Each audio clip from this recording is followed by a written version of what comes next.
He was a child when the darkness first whispered to him. It came in the quiet hours, in the cold of a basement where no one spoke his name. A boy hidden from the world, mocked by the only voice that mattered, told he was broken, told no one would ever love him. That boy grew into a man who smiled politely at strangers, while building a private universe of silence and control. And when the world finally saw him, it was too late. He's quoted as saying, "I wasn't a person, I was an act." This is not the story of what he did, it is the story of how he became what he was. In December of 1948, under the bright winter sky of Burbank, California, a boy was born who would one day be called a monster. Edmund Emil Kemper III.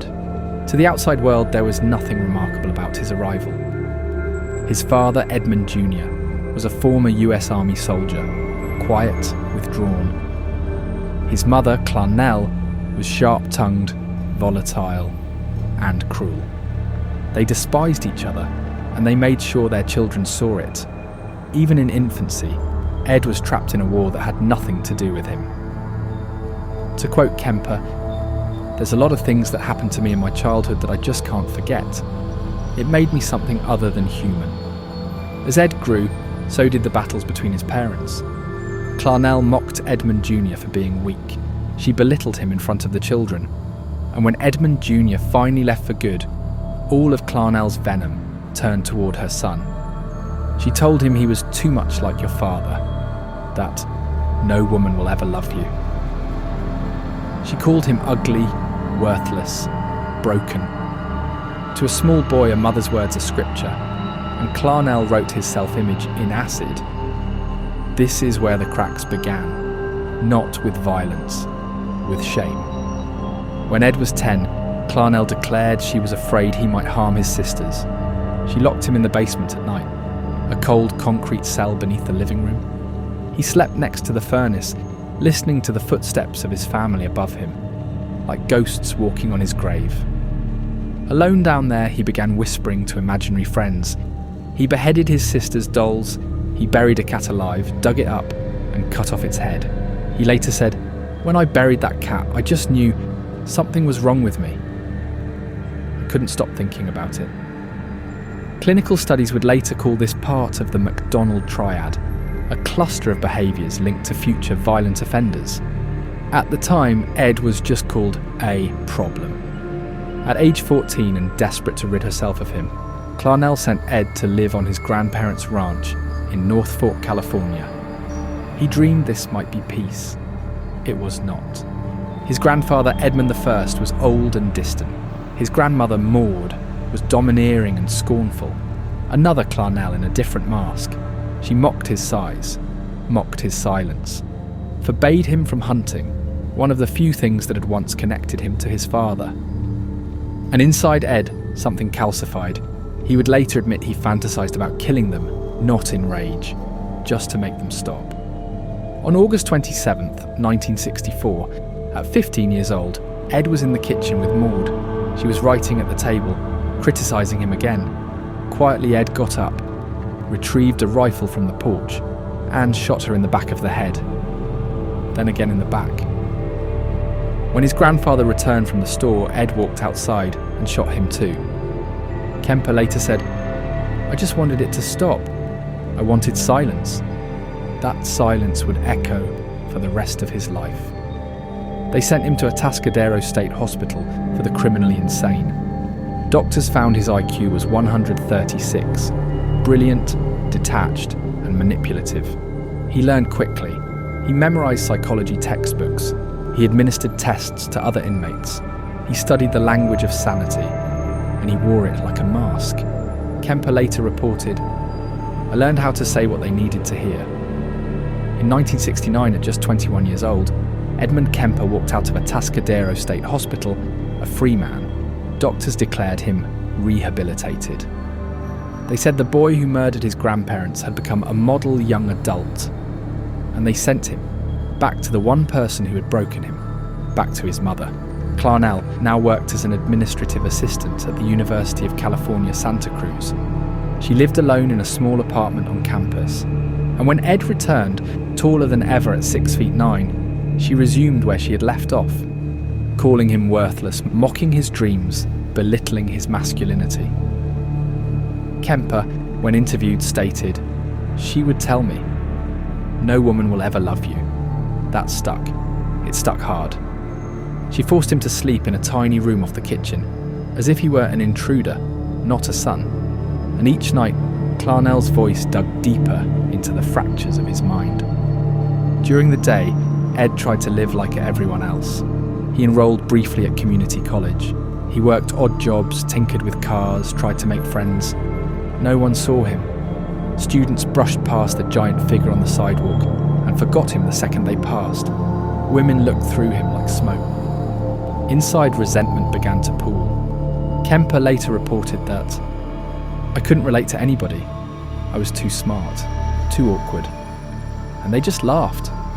He spent hours driving alone, circling the California coast highways in his car, imagining conversations, imagining control. He began picking up hitchhikers, at first only to talk, to rehearse being human. But even then, something darker stirred behind the mask. At home, Clarnell escalated.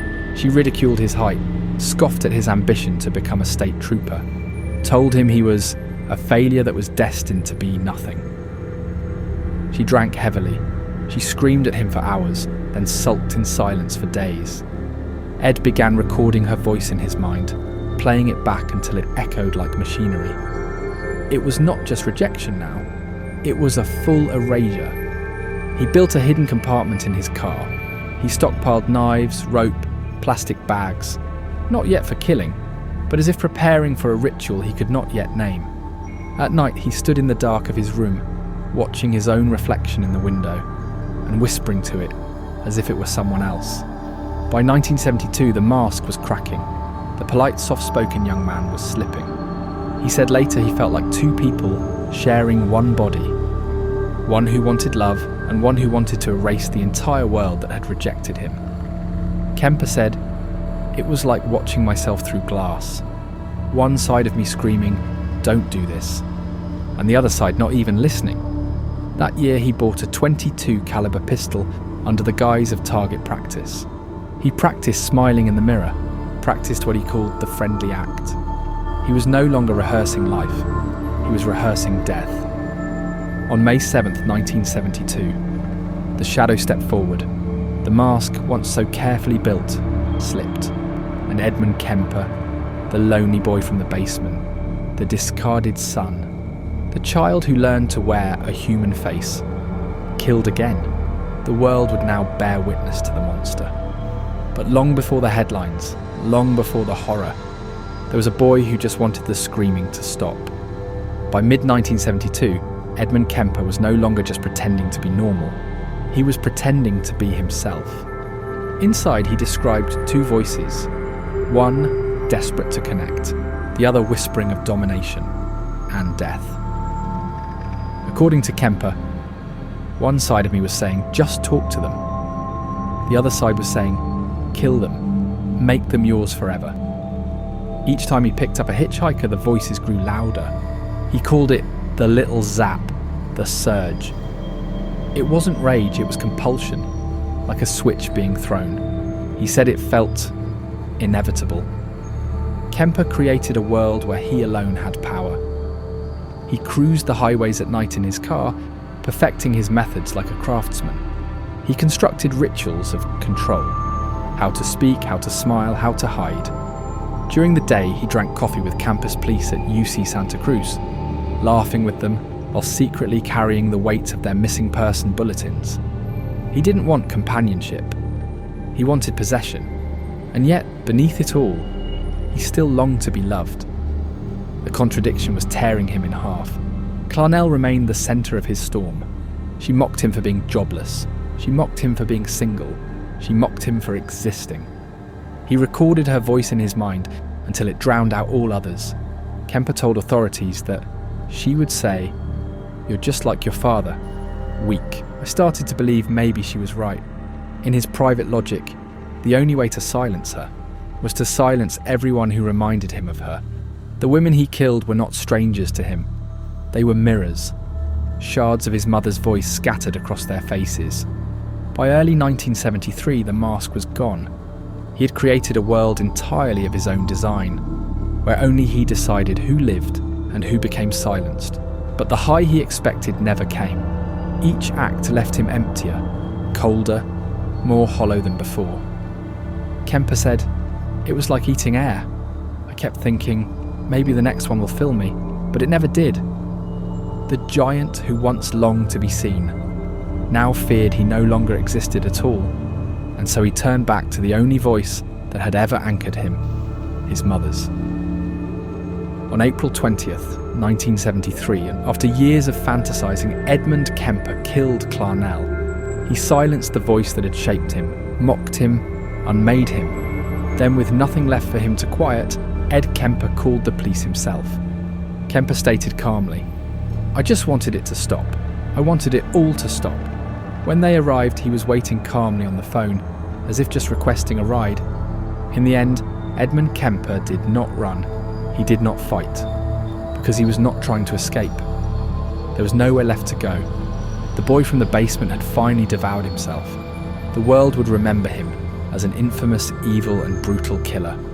But long before the killings, the horrors, the tragedy, before the victims, there was a child, standing alone on the cold concrete in the dark of his mother's basement, dreaming of silence.